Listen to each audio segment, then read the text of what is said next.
Welcome back to Episode by Episode, a series of videos where I look back at every single episode of a TV show and give my brief thoughts on each and every episode.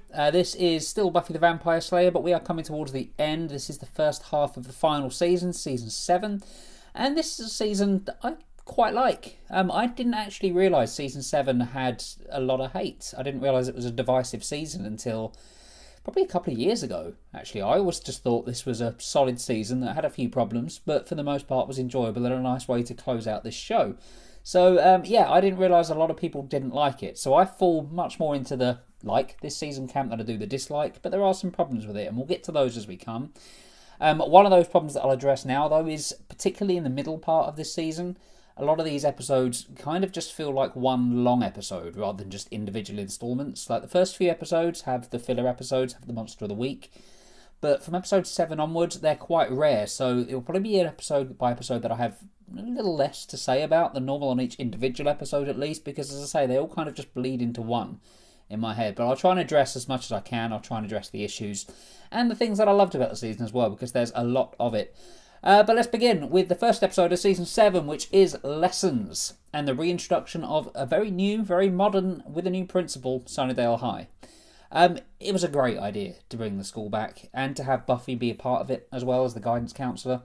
I don't think there was a lot done with that particular arc this season, say, other than the first few episodes.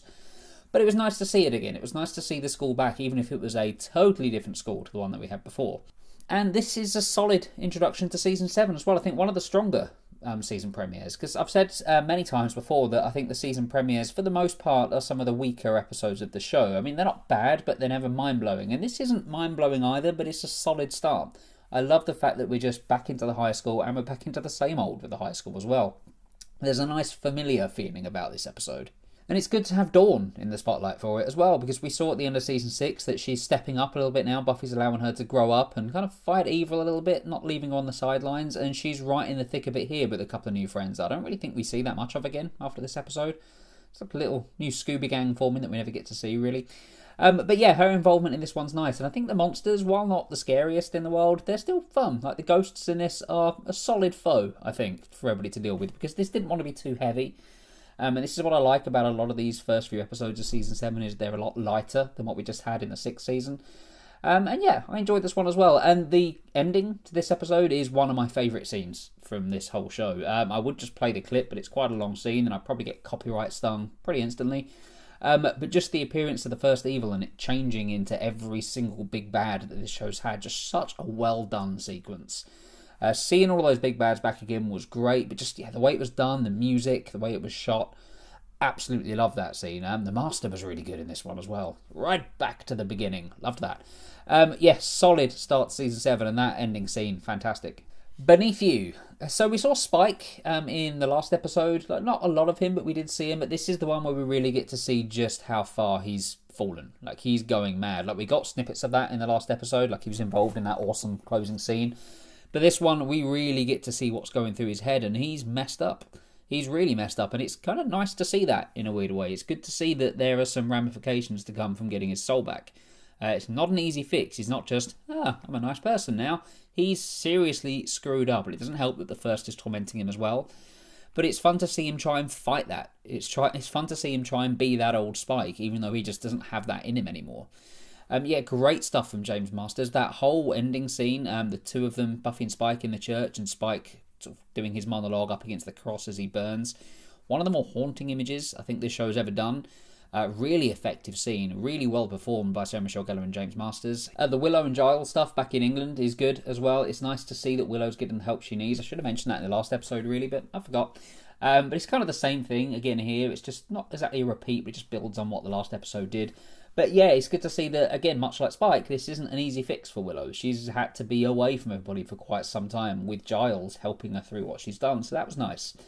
The Xander aspect of the storyline I quite enjoyed as well. It's kind of nice to see him going out dating again, even though he doesn't really deserve it.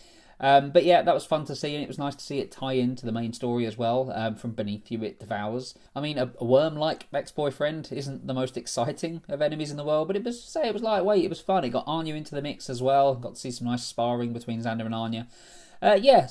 Solid if unremarkable episode, I think, this one.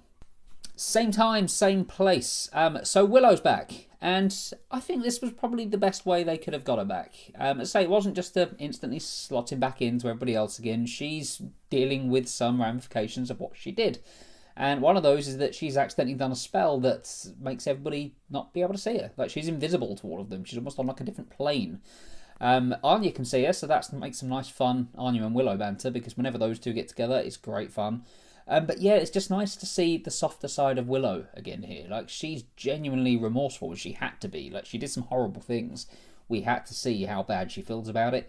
And to do this sort of spell and to put herself in danger kind of achieves that, I think. I think it achieves it pretty well. Alison Hannigan's great in the episode, and everybody is as well. I like this one because it deals with some serious things. It deals with some serious stuff, but at the same time has fun as well. The villain is very, very creepy, but there are some fun elements to the whole episode. Spike's insane speech down in the basement is brilliant. I love that. So yeah, an episode that I think blends the drama, the emotion, and the comedy pretty well, which is what Buffy does when it's doing things right, when it's at its best. And yes, solid episode. Help. One of the stronger guest stars, I think, for just I say one-off, it's the only time we see this character of Cassie, but the actress Azura Sky is great in this one. Like, she really brings something special to this role. There's something innocent and likeable and intriguing about the way she performs the character of Cassie. And yeah, I felt bad when this wrapped up and she didn't make it, when she didn't survive. And I liked that twist as well. I liked the fact that they weren't just able to save the girl. The girl didn't make it, and they had to deal with the fallout from that one. And yeah, a strong episode, a strong message behind it, I think, and some really, really great performances, particularly from Azura Sky. But I think the best part of the twist is just that she was going to die anyway. Like, she was always going to die. I mean, they were able to save her, but she still did. She still died, and she still knew it. And it's like a very interesting thing to look at with this character who just knows that she doesn't have time left. It's a lot more her episode than it is everybody else, but as I say, the others that are involved in the story, they get some good material to work with. So I think this is a really strong episode. It's one of those fillers that it doesn't overly affect a lot going forward, but it feels important just because of how much respect the material's been given. Yeah, I really, really like Help. I mean, we're kind of 4 for 4 on episodes that aren't bad or average so far in Season 7. So yeah, I like this one. Selfless. We got another musical number.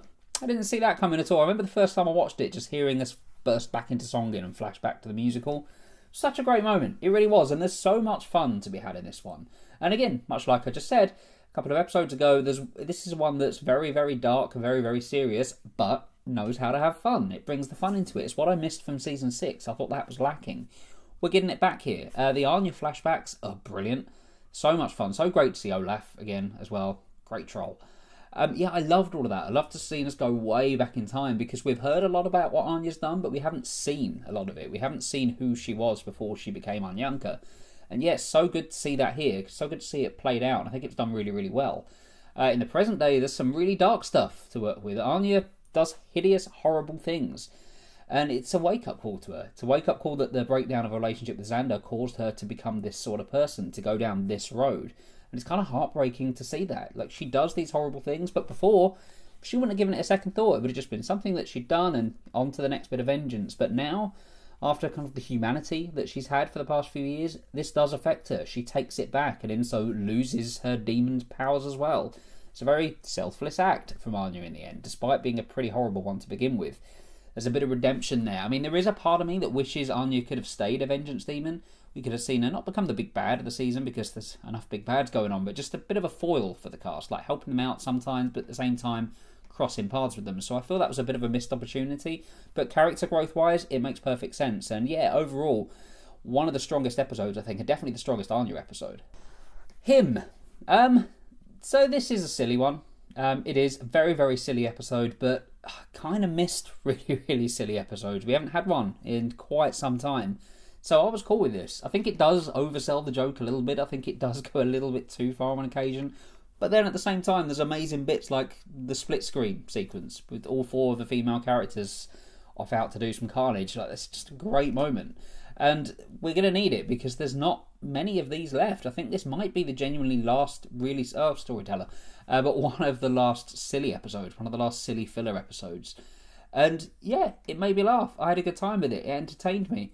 I can't really say much more than that about it. Yeah, I guess it does kind of riff on Bewitched, Bothered and Bewildered. I mean, this time it's a possessed jacket that's causing all these problems. But it's just fun to see characters like Buffy and Dawn, Anya, Willow, like all of them just obsessed with this guy and wanting to do nutty things for him. And that's all this is. There isn't really any consequence to the episode at all. It's just fun. It's fun, it's lightweight, it's breezy, and I liked it, because I enjoy episodes like that and I've missed them. So I was very, very happy the first time I saw him, and even on a rewatch, I still enjoy it just as much.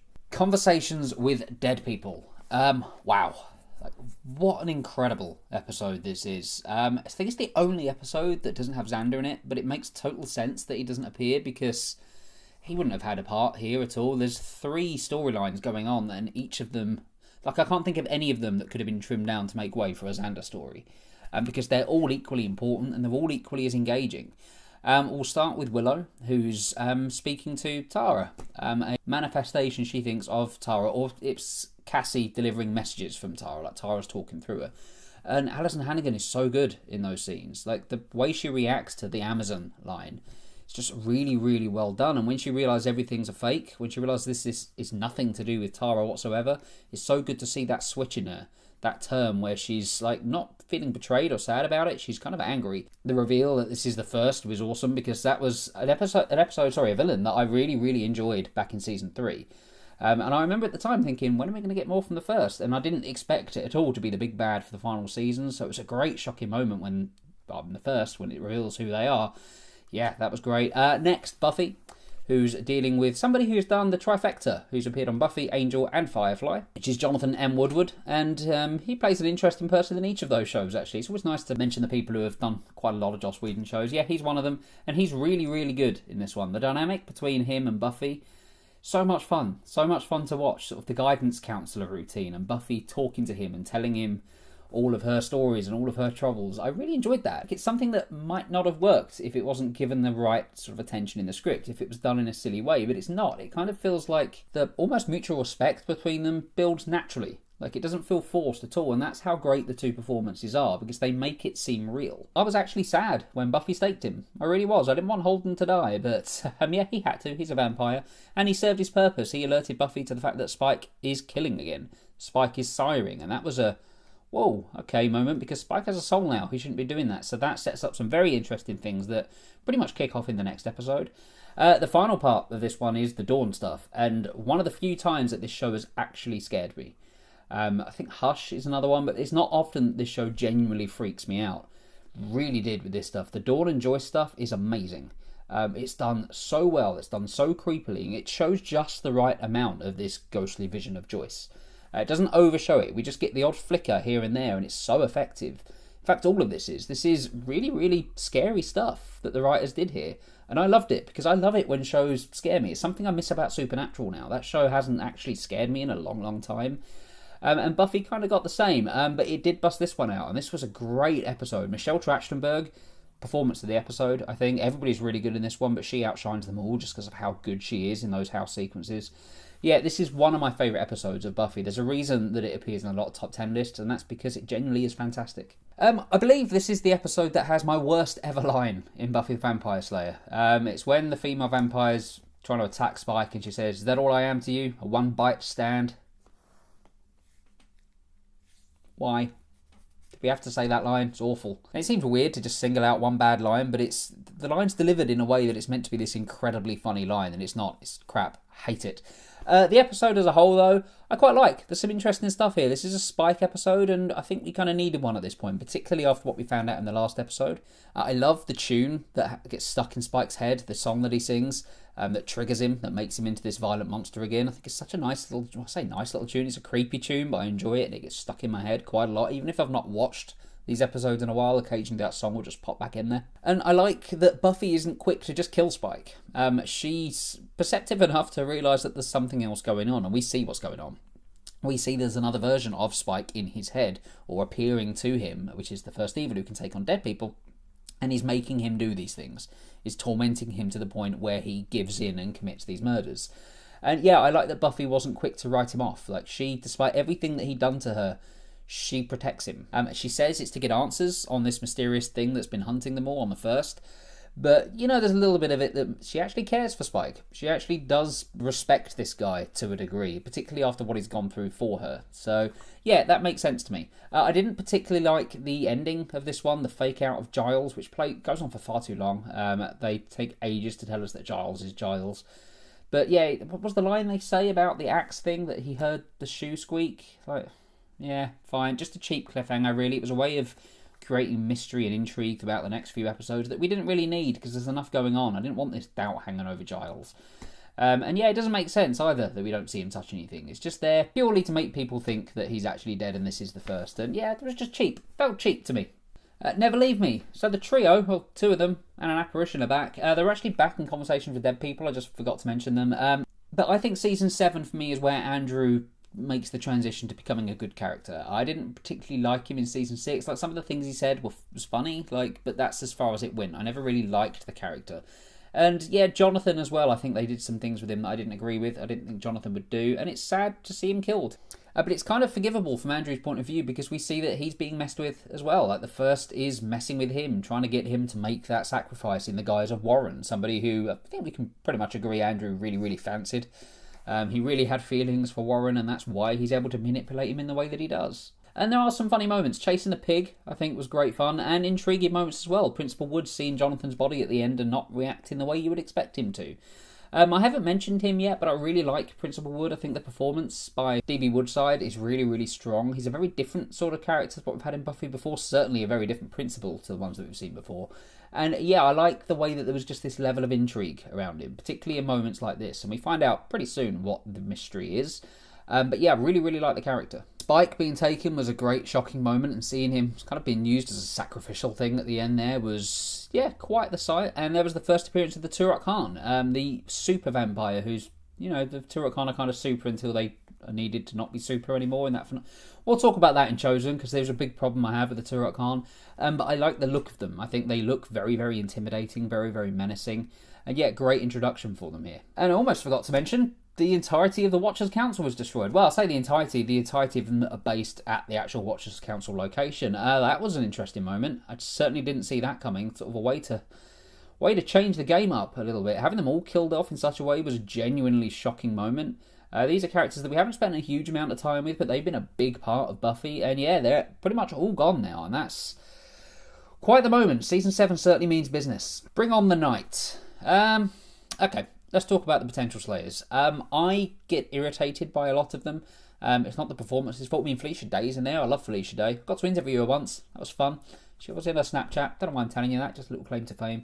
But yeah, I like a lot of the actresses here. Like the actress who plays Kennedy and stuff. I enjoy them.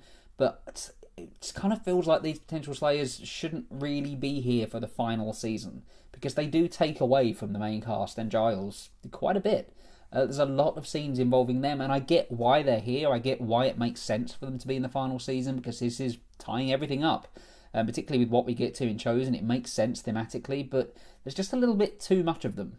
I wish there was a little less. I wish our main characters hadn't been pushed to the wayside, as quite a lot of them are for a lot of this, to make room for the potential Slayers.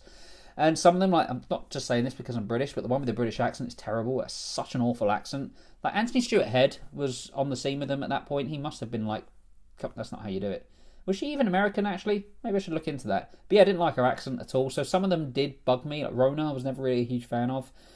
But yeah, they were just a bit of a distraction, even though I understood the need for them to be there. The dreams of Joyce in this one were nice. I don't think that was the first. I think they were generally just dreams in Buffy's head. But it was nice to see Christine Sutherland again. And Buffy had an amazing moment in Season 7. Season 7 becomes a bit of a running joke, how many speeches she has. But Sarah Michelle Gellar's so good at them that I don't really mind. I love this one at the end of the episode, ending with, if there's an apocalypse they want, we'll give it to them. Such a great line. And yeah, it kind of feels like Season 7's taking momentum at this point. This is kind of around the point where I try to struggle to distinguish the episode by episode in my head. Like I say, they all kind of group into one. But I enjoy them. I don't have too many problems with them, and this was a really strong one. The Uber Vamp continues to be an interesting presence. I love the Spike stuff in this one as well. Yeah, I'd say Season 7, one I really like. Bring on the Night, it's an episode that I think has a few issues. To say the potential's not my favourite part of Season 7. But for the most part, it's a strong one. It's one that builds the story up and makes it feel like we're really building up towards something massive. And to be fair, for Season 7, I think we are. I think this ends on a really massive note, the entire season. Really can't wait to talk about that last episode. Showtime. So there's an aspect of Season 7 where it feels like they're killing time a little bit, where they're not overly sure how to push the story forwards. They pad it out. This episode, not for the most part, but for a large degree, is an example of that. Particularly Giles and Anya with that really silly eye thing.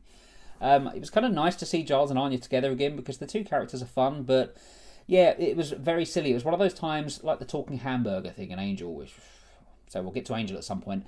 But yeah, it just becomes very, very too silly, and I can't take it seriously, and that's a problem for Buffy, because even when it is silly, I should still be able to take it seriously. Yeah, that all just kind of didn't so much seem like a waste of time, but just say padding where we should be pushing the momentum forward instead of kind of dragging things out. But there is a lot to like about Showtime. The Turok Khan attack is great. It's so exciting to watch. So much fun as well. I just loved how much of a threat these guys seem to be. These horrible demonic vampire things, like way worse than vampires we've seen before. And to have them attack and see everybody flee, done so well. The end result of the construction site, the Mad Max Thunderdome style location, is awesome. The fight's great. Buffy showing everybody else what she can do is great. Yeah, loved all that. I think that Showtime's got a lot going in its favour. Some things not quite so much. But yeah, that aspect of it I really, really enjoyed. The twist that Buffy, Willow and Xander kind of planned this all to happen. They planned where they were going to go. Really nicely done. And Buffy saving Spike at the end is a really touching scene as well. Spike doesn't think it's her.